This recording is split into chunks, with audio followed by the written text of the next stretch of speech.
I want to bring it back to something you said earlier, Richie. That you said like a lot of our friends back in Hong Kong feels more like family, right? Do you think it's more like a cultural thing, or is it like maybe we're older now that we're it's harder to make friends as like mid 20s rather than like having a barrier of like cultural difference? I think it's a cultural thing, honestly. Mm, Because in Hong Kong, I think a lot of people are very straightforward mm, and they may seem rude, but then they're actually just saying what they're thinking. right. But No, in Japan, you're just describing me, Richie. yeah, I think most of us, I don't know. But in Japan, they're more reserved, so they don't tell you what they really feel, but they Mm. want to Mm. maintain the harmony for the society. So that's Keep the everyone. peace, Mm. right?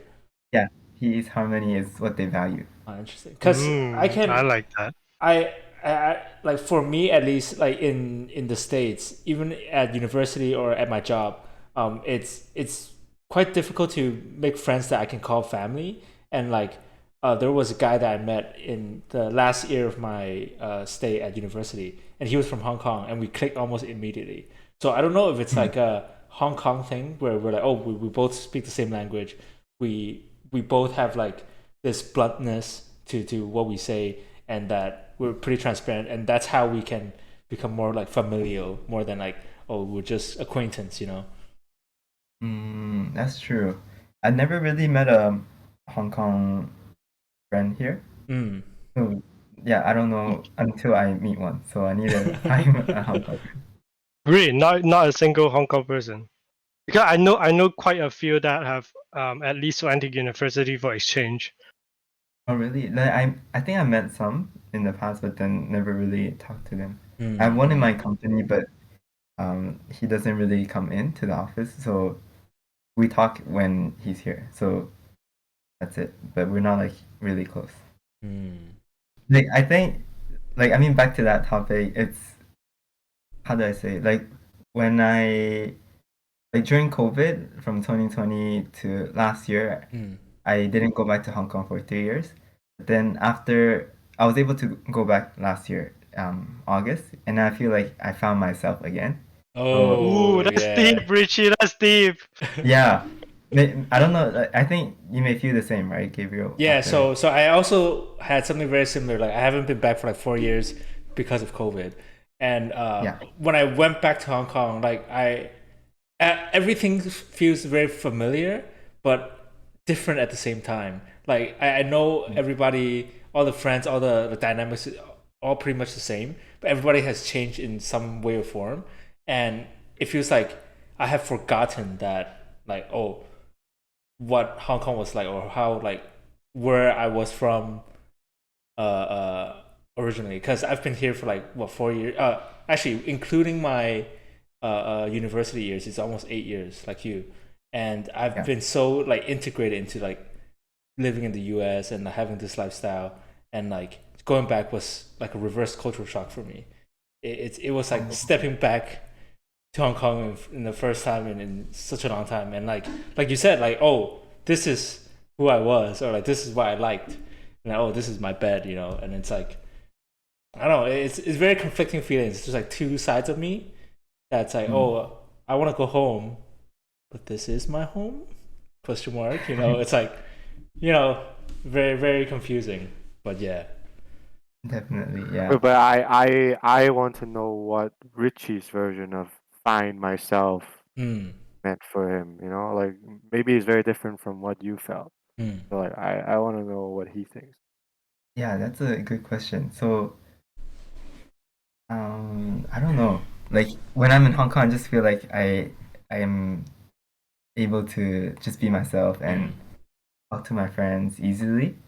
In mm. Japan as well, but then maybe it's different because of the language. Like I can use Cantonese, and that's my first language-ish.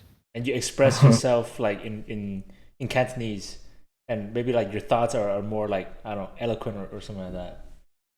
Yeah, and Mm. in Japan, I use English and Japanese. So I used English when I was in Hong Kong too, but then I think it's also the language problem. Like Cantonese just makes me myself.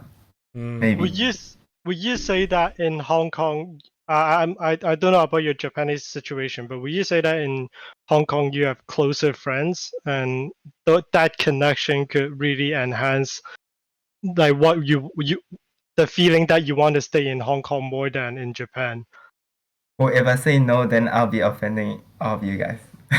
No, it's all right. No, if you No, have no, no. like, no, I'm just saying like if you have like we are Gabriel is not even in Hong Kong, you know what I mean? So Yeah, I know It's what you alright. mean. I won't take And offense. It's alright. it's like not, if you have a best friend in Japan, that's completely fine with me. You know what I mean? Like No, that's not it's fair, all right. Richie. How dare you?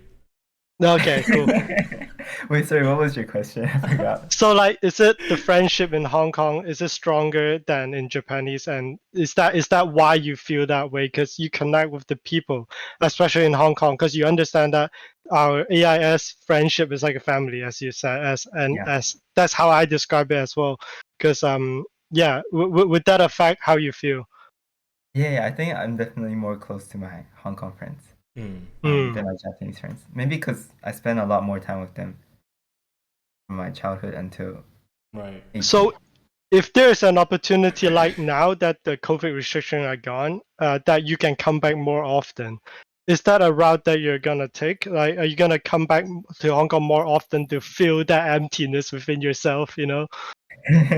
I I think so. I mean, that's what I've been trying to do. So I went back to Hong Kong last year August and this year January. So yeah, hopefully I can go back at least once a year from now on. Right. Yeah. Because like knowing that you said that you're gonna come back, you want to like you try to search for jobs in Hong Kong. So Yeah. that kind of points out that you, in a way, want to stay in Hong Kong. You know what I mean? In a way. And then but now I think no, like I changed my mind now. So I think like I still need to work hard in Japan and reach my goal first and then decide. And what's the goal? What are you planning to reach? So first I want to get promoted within my company and then I want to get a PR first in Japan. Could you? Yeah, I can apply this year already. So It would be via company sponsorship, no? no, I have to apply this by myself. Can you That explain might what be a tough. PR is? Permanent residency. So Okay. yeah, not a passport, just a card. Got it. That is a very, very hard process. You know that in Japan. It's not too bad. So it's a point system, and if I reach my points, I can apply and get it within half a year. How many social credits do you have, Richie? I don't know, but I remember if I'll reach everything December this year. Really, that sounds a lot easier than what PewDiePie is trying to do. Well, he's Yeah, doing it I through a don't. company, or well, let's He not get is, too he much is, into it. he is. Uh, I think he was doing like the company the investment passport thing, right? yeah. Okay, whatever that means. You guys know what I'm trying to say. Anyway, Yeah. Richie, so bringing back to like the friend thing, I think for me, from my experience, because I also like I left Hong Kong and into the States, and I feel like in the States I am more like PC, I guess. I'm more I'm not as extroverted as I am in Hong Kong, maybe because I'm closer to you guys. And it's funny because in US everyone calls me Gabe, and everyone in Hong Kong calls me Gab, and like there's like a distinction. And so like for Yeah. me, it's like I don't want to say it's not like I have like two separate split personality that I'm one face with these people, one face with that other. It's just that I'm more reserved when I'm hanging out with people in the U.S. because I don't know if like what I say would offend them or not. Because a lot Hong Kong, we're pretty the things we say are pretty dank and stuff. And I know like I won't offend any of you guys. And even if I say something really bad, it's probably not that bad. Like I know you guys won't are gonna get take it. canceled. Right, exactly. Yeah. You won't cancel you, don't worry. And your point is? Oh, my point is. Oh, what's the point? my point is if True story, Gabriel. like if Richie, Yeah, you Gabe. feel the same way where you have to be more reserved speaking to people in Japan, even though they might be foreigners as well, but you're not as close to them as like you are with friends from Hong Kong. Yeah, definitely. I think I'm exactly the same as you. So for me, I'm a person who adapts to other people's personality, I think. So, and if I'm being a bit more reserved right now, it means it's hard to open up to the people around me. But it's a lot easier in Hong Kong. Like to you guys, it's just like just laugh off about anything. Right, right. So definitely, I think it's the culture and yeah, people in Hong Kong a lot more like a family. Yeah. And do you think this would be like one of the main reasons you want to leave Japan? I think because if this is this interpersonal level that you're not quite reaching, right? Even though you've been there for 8 years, but maybe you still haven't found like a group of friends or like a couple of people that you can like open your heart to. Is that like the driving force of you ultimately trying to leave Japan? I thought that was last year, but then after I um have goals for myself, I think friends are important, but um my priorities are more important right now. Like yeah, so I think that wouldn't be like a strong drive for me to leave. I don't know, Richie. I think right now from our conversation, I don't know how long we're recording, half an hour. I feel like More than that. I don't necessarily see a reason for you to stay in Japan anymore. You're right, you're right. There is no reason. But then I think I'm just very comfortable right now in Japan. And I know for a fact that I'm not going to stay here for the rest of my life, for sure. Understood. Yeah. I just don't know if Hong Kong is the best for me though, or if I will continue exploring other countries. That's a good mindset to Would have, I you? think. Yeah. What's another country that you're Not considering? Europe, but I want to go to the States. USA, States. USA. Yeah. I Yeah. think you could consider Phoenix, Arizona. Yeah. Yeah, and go live with Gabe. I have What an made extra room. you what made I'll you clear come to this room out this? for you. What made you Yes. come to this conclusion though? To the States. No, Me? like um, what caused you to think that like you don't need to come back to Hong Kong? You like what made you set your new goals or like what was the cause of all that? I think it's last year there's a point that of time that I really wanted to go back to Hong Kong. And then when I get back, I was like, okay, maybe Hong Kong is not for me right now. Because I think I'm still young and there's still a lot more outside in this world that I want to take a look at. I know the friendship in Hong Kong stays for sure. So Right. yeah, going back maybe once or twice a year and just catching up with all my friends, my family, I think this would be enough for me um to remind myself who I am, and also yeah, I would still like to take a look elsewhere. Actually, I like that. I like that because, in a sense, you're like not forgetting where you're from and like your roots, but also at the same time, you don't want to, since you're already out in the world, you don't want to like go back to the well, right? Kind of like expand your horizons, see what's out there, and Yeah. since you've experienced the life in Hong Kong and you still can come back anytime, and you know that the friends and family will still be there, and I get the sentiment of let's try another country. I've tried like almost a decade in Japan, and then you want to close it out and just start another life again, right? Somewhere Yeah. new. Yeah, I love the idea, especially because you're in Japan. It's only 4 hours away from Hong Kong. It's relatively easy to arrange. And as I've said in the beginning of this episode, Hong Kong people love going to Japan. So realistically, everyone is gonna come visit you. To be honest. Yeah, sure. So I think living in Japan is good, and yeah, I learn a lot by being independent as well. So, and also one more thing is that if I go back to Hong Kong, I have to live with my family, and I've been Oh used to living man, with myself. yeah, Yeah, that for was That is a topic that we've went through many times. yeah, and that is yeah, also the biggest thing. When I went back, it's like I love you guys, but oh man, I wish I was like living alone right now. It's yeah, it we're so used to living alone and having things our way, right? And just having, Right. even though we're living with our parents, it still feels so weird. Like we just we have so different lifestyles, and just going back to that, it's hard. It's hard. Yeah. Again, I would argue that there are advantages and disadvantages. Like you want personal space, you do not have that. Yeah. But if you want good family food, you have it every night. Oh yeah, And free you can- food, you hell can yeah. spend a lot Fuck of money. yeah. Yeah, living alone costs a lot too. So Yeah. Especially in Japan, yeah. How does that feel like living in Japan? Do you eat out a lot or do you cook most of the time? Because I understand that Japan the expenses are quite high. yeah, I do half for me. But like eating outside is not too expensive, honestly. Mm. Like if you Yeah. know the places to go for, right? Kind of. Yeah, I Mm. try to prep my meals. And they have very I would say healthier selection of food in like convenience stores and stuff.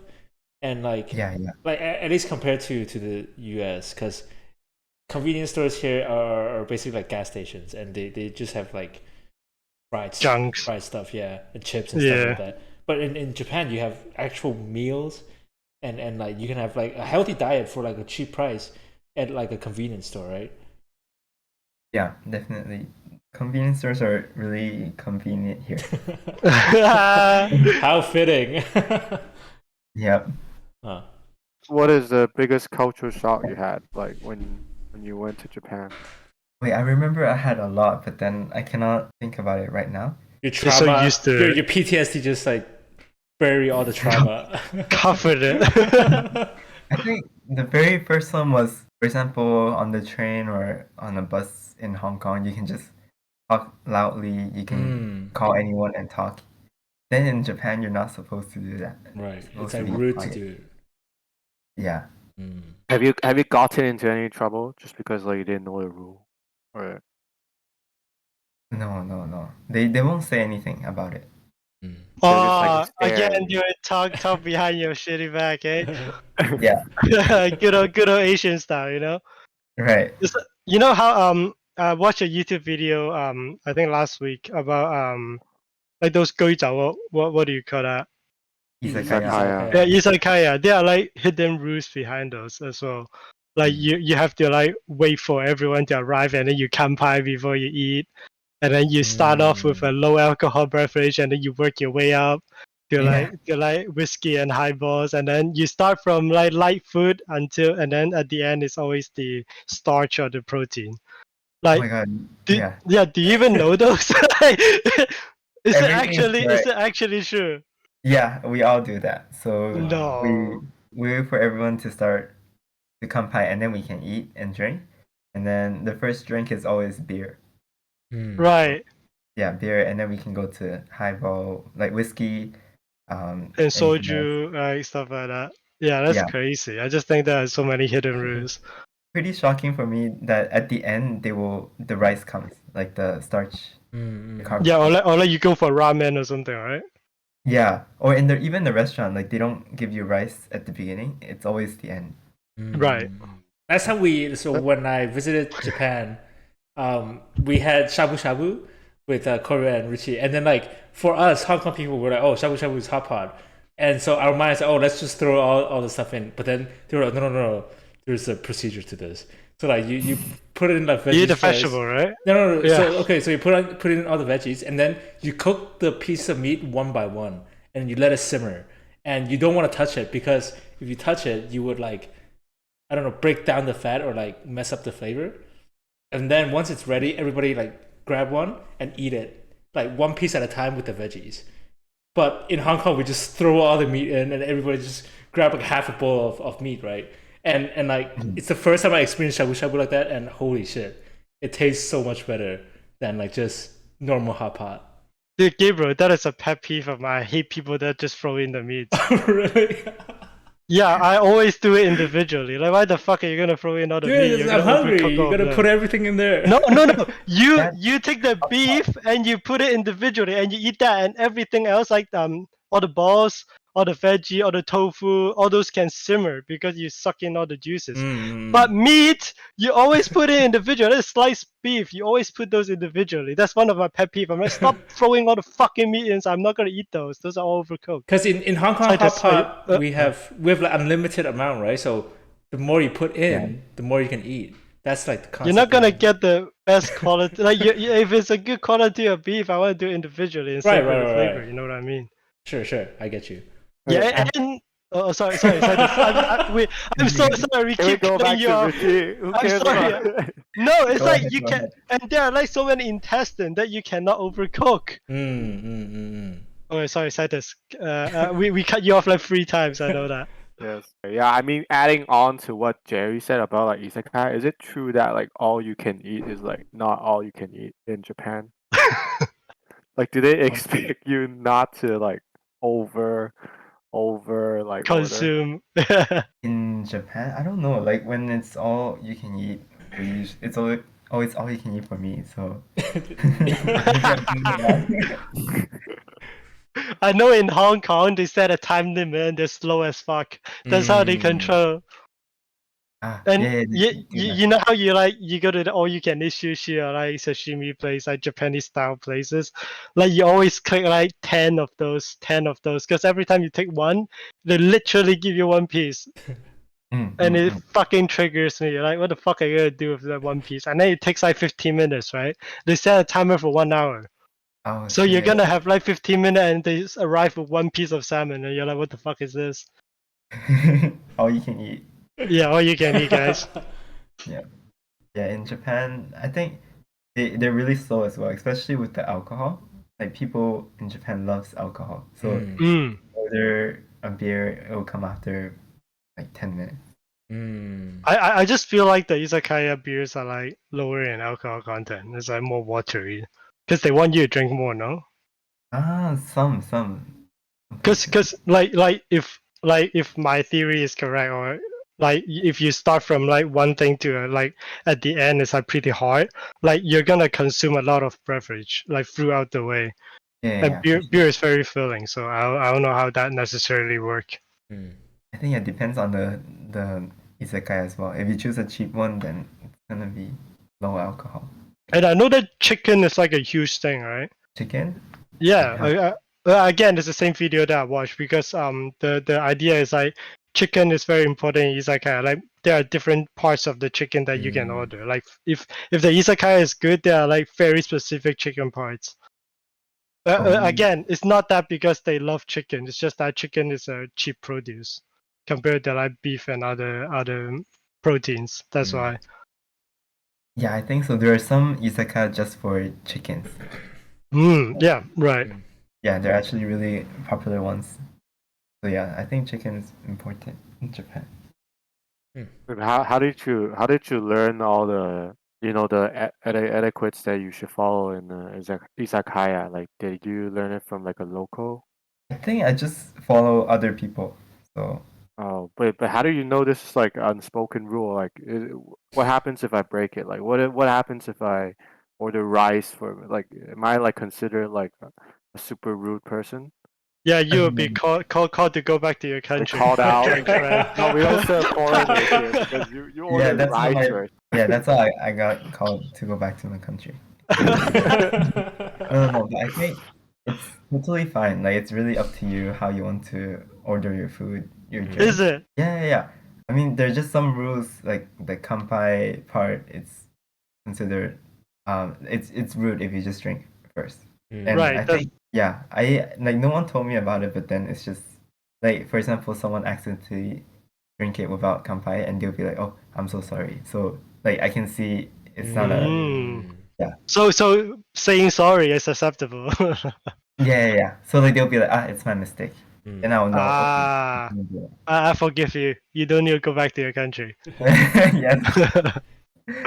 But it's like, you know how in YouTube there are a lot of like videos of like 10 unspoken rules in Japan, like don't do this, you know? Like is it necessary that harsh or is it more lenient? I don't think it's super harsh, but if you don't follow the rules, they'll be like, oh, he doesn't know. Mm-mm. Yeah, right. I think there's like a Gaijin card, right? You can pull. It's like, oh, Gaijin I don't know. card. I'm just a foreigner, you know. Right. Yeah, there's always a Gaijin card. So Yeah, I but think too bad you're Chinese and you look Japanese. isn't it more like just, oh, it's embarrassing to do these stuff? Like, let's say like you don't take off your shoe at like some restaurant that you're supposed to or something like Right, that. right. It's just more like Yeah. embarrassing than like, oh, this guy, go back to your country, you know. It's like I don't think it's like heavily enforced, but it's like yeah. I always wear the toilet slipper out. Yeah, it's That's something that I always fucking wear that That's shit just, like, all the way. that's just plain embarrassing, Jerry.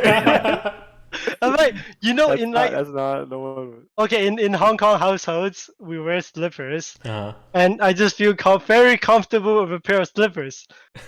I would go back to my chair, put the slipper next to me, and continue eating. And then that woman would be like, what the fuck is that?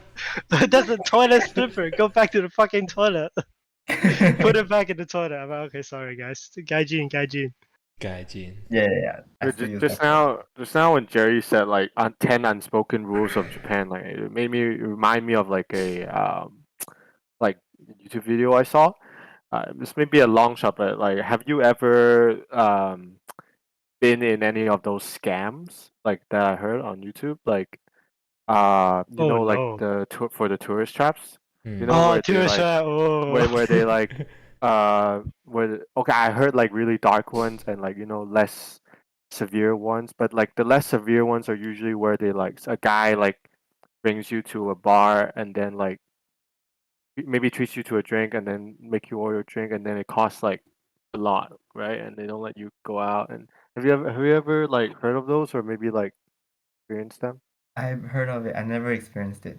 So yeah, I think, for example, those host host bars, like they will ask you, people on the street, they'll ask you for a drink. Yeah, exactly what you said. The same situation, they'll buy you a drink and then afterwards they don't let you go. So the bill will be like super expensive. Mm. Yeah. But how is that even legal, you know? Actually, that's a scam from Europe. It originated from Europe.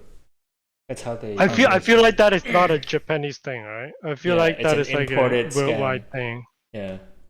Yeah, and again, it's like a social thing, right? Because I understand that a lot of like after work activities, some of them would bring you to a hostess club, and you literally will blow through your salary because Mm. stuff are just marked up overpriced. But I've heard from friends that actually there are a lot of like prostitution scams. Those are a lot more scary because what I've heard, never tried it, guys.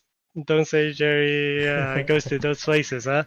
But I've heard that it's based on timing, like it's like per hour or something like that. And there are some that have like very mischievous plans, and some of them will like threaten you to like pay up and stuff like that because you went over time. Mm. Well, Interesting. it's not a question that I want Richie to like. Oh yeah, I've tried that. And No, never tried that. But then I think, for example, what are those called? So like clinics that do laser for you, like hair removal Oh, okay. laser. what? Oh, Those are okay, like scams? Yeah. yeah. Like many Okay. of them are scams in Japan. No way. Interesting. Like they will, Like skincare scams? those two for sure. They But will. like, But that's just a how do they worldwide scam thing. you? Do they like take your clothes away and like tell you to pay or something? Not like that, but How does it then work? That like sounds they like will. prostitute one. It's like their sales are really aggressive. For example, um, let's say you're trying this hair product, and then they will help you like shampoo and give you all those good service. Oh no. Mm. Like And then high later pressure on, sales tactic. yeah, and High then they will make pressure. you Yeah. try to buy a plan. Oh no. Yeah, and it's really, there's a lot of that in Japan. Yeah. And Like yeah, free trial, and then later on they'll be like selling the plan to you. that's insane. I mean, that's pretty much a worldwide thing. I'm not gonna blame on the Japanese culture thing. You know, some would ask you to buy cream. You know,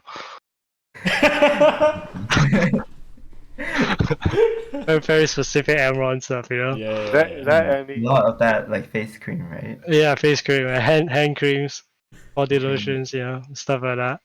And of course, Wait, Jerry, shampoo. I am here for the juicy stuff. I want to hear how okay, like we all know the good parts about Japan. I want to know the bad parts about the Japan from someone who experienced it. Like, is there any like dark or like uh let's say like something you haven't expected or like to come from Japan, like such a peaceful and nice place? Like what is the any experience like that